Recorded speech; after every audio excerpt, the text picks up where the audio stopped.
Welcome to personal finance bulletin money time. मैं हूं आपके साथ मीनू शर्मा और इस बुलेटिन में मैं आपको बताऊंगी आपकी जेब और जिंदगी पर असर डालने वाली पर्सनल फाइनेंस, बिजनेस और पॉलिसी से जुड़ी तमाम बड़ी खबरें। तो चलिए देर किस बात की, फटाफट शुरू करते हैं इस बुलेटिन में खबरों का सिलसिला।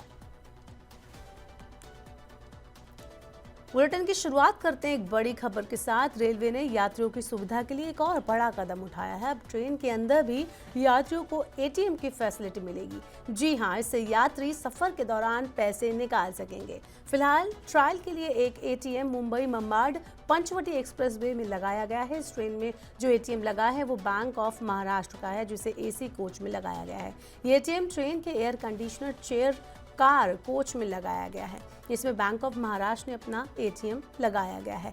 अब यात्री इसका इस्तेमाल करके अलग एक्सपीरियंस हासिल कर सकते हैं। रेलवे के अधिकारियों के मुताबिक ये एटीएम कोच के पीछे एक कोने में लगा है, जहां पहले एक अस्थायी पेंट्री यानी कि खाने का स्टोरेज एरिया हुआ करता था। उस जगह को मॉडिफाई किया गया है और एटीएम के लिए कुछ एक शटर डोर भी लगाया गया है, ताकि सफर के दौरान सुरक्षा बनी रहे और लोग आसानी से इसका इस्तेमाल कर सकें। दरअसल पंचवटी एक्सप्रेस रोजाना मुंबई के छत्रपति शिवाजी महाराज टर्मिनल और नासिक जिले के मम्माड जंक्शन के बीच चलती है। इसका एक तरफा सफर करीब 4 घंटे 35 मिनट का होता है। ये ट्रेन इस रूट पर बहुत पॉपुलर है और क्योंकि इसका टाइमिंग ऑफिस आने जाने वालों के लिए काफ़ी सुविधाजनक है। अगर इस ट्रायल में कोई परेशानी नहीं आती है और ये पूरी तरह से सफल होता है तो अब यात्रियों को भारत की कई ट्रेन में एटीएम देखने को मिलेंगे।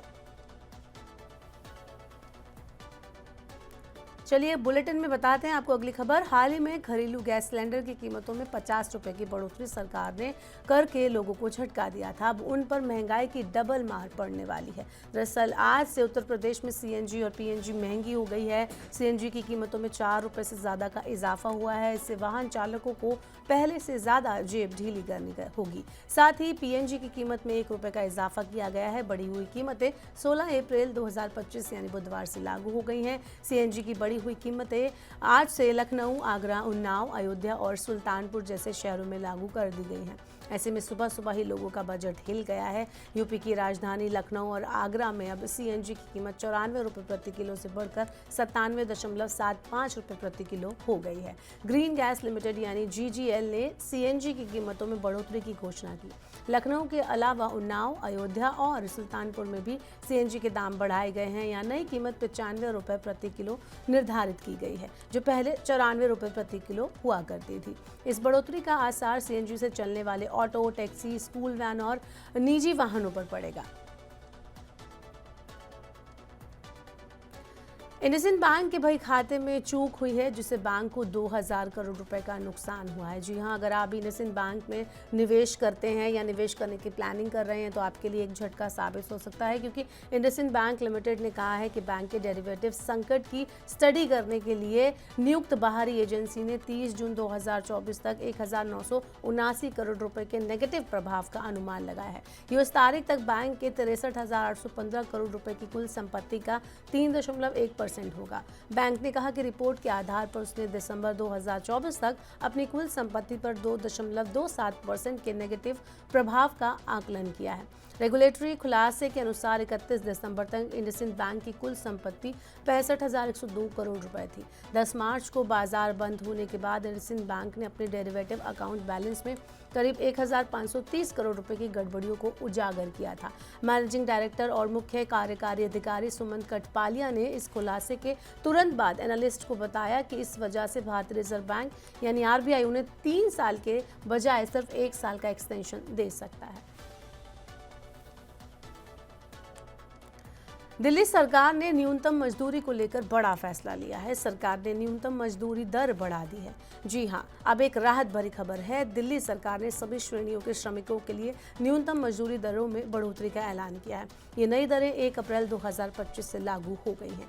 जिन श्रमिकों के पास किसी भी तरह की स्किल नहीं है, उनका मासिक वेतन अब 18,456 रुपये होगा, जबकि ग्रेजुएट और उससे ज़्यादा योग्यता वाले श्रमिकों को 24,356 रुपये प्रति माह मिलेंगे। इससे पहले ग्रेजुएट या उससे ऊपर की कैटेगरी के श्रमिकों को न्यूनतम वेतन के रूप में 23,836 रुपये मिलते थे।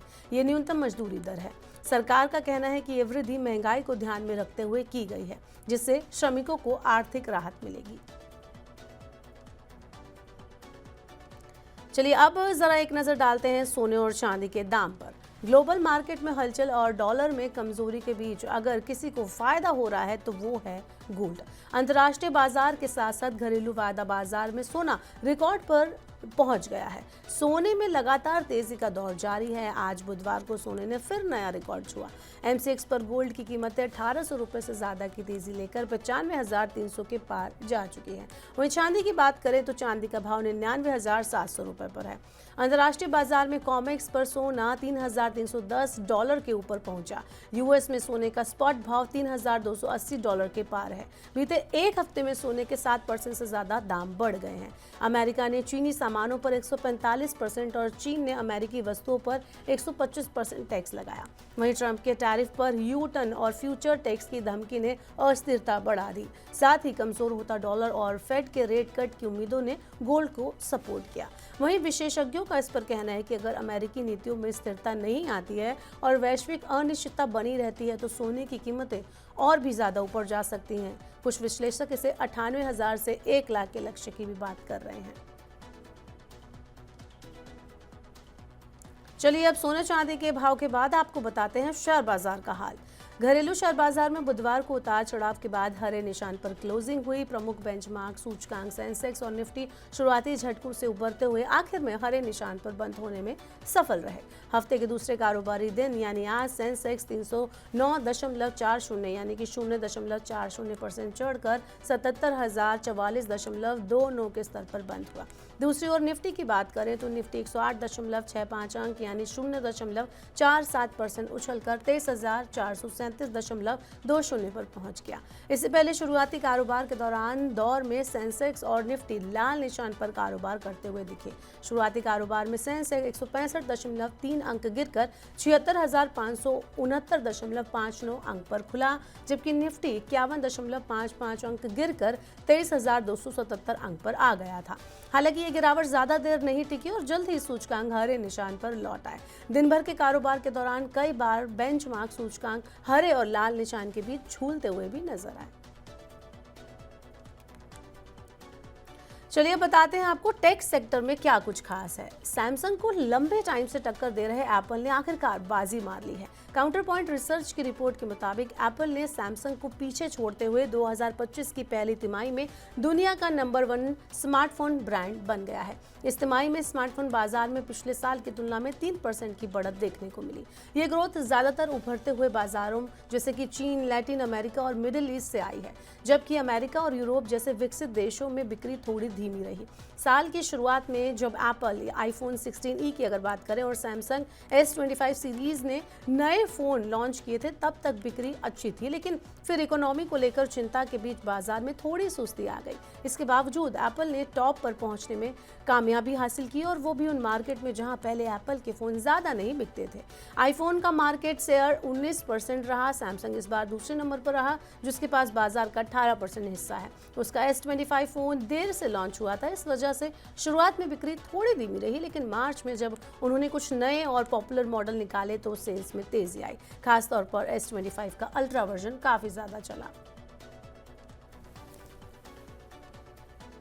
चलिए बुलेटिन में आगे बढ़ते हैं और अब आपको बताते हैं कि ऑटो सेक्टर का क्या हाल है। जापान की 2 व्हीलर निर्माता कंपनी होंडा मोटरसाइकिल और स्कूटर इंडिया यानी HMSI भारत में कई सेगमेंट में अपने स्कूटर और बाइक पेश करती रही है। अब कंपनी ने भारत में अपने 125 सीसी सेगमेंट में पेश किए जाने वाले डियो स्कूटर का नया updated model 2025 Honda Dio 125 scooter launch किया है। नए 2025 होंडा डियो 125 स्कूटर को काफी बेहतरीन फीचर के साथ पेश किया गया है। वहीं स्कूटर की लुक की बात करें तो वो काफी ज्यादा आकर्षक है। होंडा ने अपने इस नए स्कूटर को OBD2D कंप्लेंट के साथ पेश किया है। स्कूटर की शुरुआती कीमत की बात करें तो उसकी एक शोरूम कीमत 96,749 रुपए से शुरू होती है। स्कूटर को 2 वेरिएंट में पेश किया गया है। पहला वेरिएंट DLX है जिसकी कीमत 96,749 रुपए है। वहीं दूसरा वेरिएंट H स्मार्ट है जिसकी शुरुआती एक शोरूम कीमत 1.20 लाख रुपए है। स्कूटर में आपको काफी ज्यादा कलर ऑप्शन भी मिल जाएंगे। तो फिलहाल के लिए मनी टाइम में इतना ही। वक्त हो गया है आपसे विदा लेने का। अब आपसे होगी कल मुलाकात। पर्सनल फाइनेंस से जुड़ी खबरों को पढ़ने, सुनने, उनसे जुड़े खास कार्यक्रमों को देखने के लिए आप मनी टाइम के यूट्यूब चैनल को सब्सक्राइब करना ना भूलें। साथ ही आज का हमारा मनी टाइम आपको कैसा लगा, नीचे कमेंट बॉक्स में अपना फीडबैक हमें जरूर दें। फिलहाल के लिए इस बुलेटिन में इतना ही। बने रहिए मनी टाइम के साथ। नमस्कार, शुभ रात्रि।